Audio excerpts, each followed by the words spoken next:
Fijaos en esto.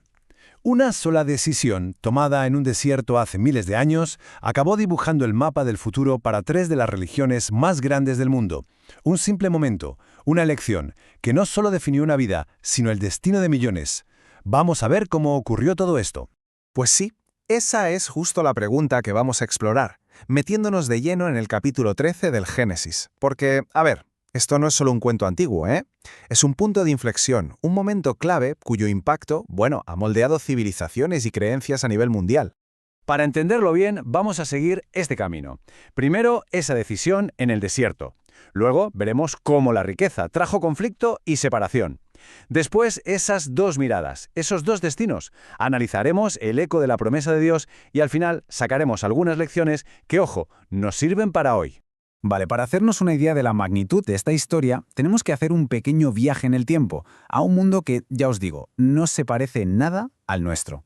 A ver, imaginemos a Abraham. Viene de Ur, que era como el centro del universo conocido en esa época, una cuna de civilización, pero un lugar totalmente politeísta. Es que su propia familia, como nos cuentan las escrituras, adoraba a otros dioses. Así que de repente recibir la llamada de dejar tu tierra, tu gente, todo, para seguir a un dios único, un tal Yahvé, hacia un destino que ni siquiera conoces, fue un acto de fe brutal que rompía con todo su mundo.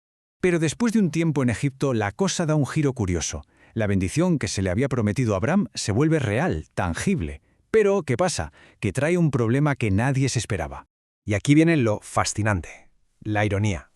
Abraham y su sobrino Lot prosperan tantísimo que su enorme riqueza, que era la señal de su éxito, se convierte en el origen de su problema.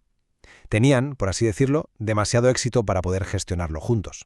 El lío era puramente logístico, pero claro, muy humano. No había pasto suficiente, ni agua para tantísimos rebaños. ¿Y esto qué provoca? Pues peleas entre sus pastores, una tensión que se complica porque, ojo, no estaban solos en esa tierra, la compartían con otros pueblos. La bendición, al final, había desbordado la capacidad de la propia tierra para sostenerla. Y es aquí donde vemos de qué pasta está hecho Abraham. Como patriarca, como el mayor, tenía todo el derecho del mundo a elegir primero, pero para mantener la paz, para valorar ese lazo familiar por encima de todo, renuncia a ese privilegio. Le dice a Lot, elige tú. Un gesto de liderazgo y generosidad tremendo que pone la relación por encima de cualquier ventaja personal. Venga, vamos al momento clave, porque aquí no solo se separan dos personas, no, aquí chocan dos maneras de entender el mundo, dos filosofías de vida que van a llevar a destinos totalmente opuestos.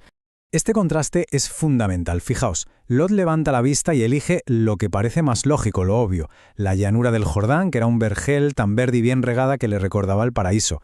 Es una elección práctica, basada en lo que ve, en la ganancia inmediata. Abraham, sin embargo, se queda con lo que queda, y actúa no por lo que ven sus ojos, sino por esa promesa invisible que ha recibido. Lo suyo es un acto de fe pura en un futuro que no puede ver ni tocar. Y aquí, ¡zas!, llega la consecuencia brutal. Justo en el momento en que Abraham parece que ha perdido lo mejor, que se ha quedado con la peor parte, interviene Dios. Y no solo le confirma la promesa, sino que la amplía a lo grande. Y muy importante, ahora se la da solo a él y a su descendencia. Al soltar el control, Abraham no perdió nada. Al revés, lo ganó absolutamente todo. Vale, vamos a hacer una pausa en la historia para analizar esto un poco más a fondo. Veremos qué significa todo esto, tanto desde un punto de vista teológico como desde una perspectiva, digamos, más secular. Desde la teología, este capítulo es una pieza clave, de verdad.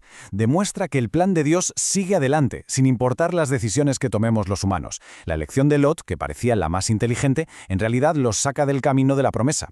Y es la fe de Abraham, esa confianza en lo que no se ve, lo que se convierte en la base de su relación con Dios. Un concepto que, siglos más tarde, el apóstol Pablo usará para explicar el mismísimo centro del cristianismo, la salvación por la fe. Pero es que, si lo miramos desde una perspectiva agnóstica o secular, la historia sigue siendo increíblemente rica. Se puede ver como un mito fundacional, claro, la historia que conecta a un pueblo con su tierra. Pero es mucho más. Funciona como un arquetipo de liderazgo brutal, donde la visión a largo plazo y la generosidad le ganan la partida al oportunismo. Y a nivel psicológico nos enseña una verdad universal, que a veces la mayor ganancia viene de lo que parece un sacrificio.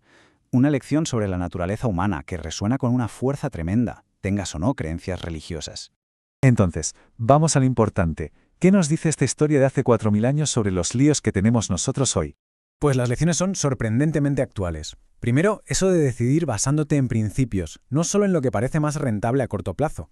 Segundo, que la generosidad no es ser blando, es una herramienta de liderazgo superpotente, sobre todo cuando hay conflicto por los recursos. Tercero, el recordatorio de que a veces hay que soltar lo bueno para poder recibir lo prometido, lo que de verdad vale la pena. Y por último, nos lanza una pregunta directa. ¿Las decisiones que tomamos cada día están construyendo algo que va a durar, un legado? Al final, el relato de Abram y Lot nos deja una verdad que no pasa de moda. Las decisiones que de verdad definen un destino casi nunca se basan en lo que podemos ver con los ojos. El verdadero cambio de rumbo está en lo invisible. La pregunta que sigue resonando hasta hoy no es qué tierra eliges, sino en qué promesa pones tu confianza.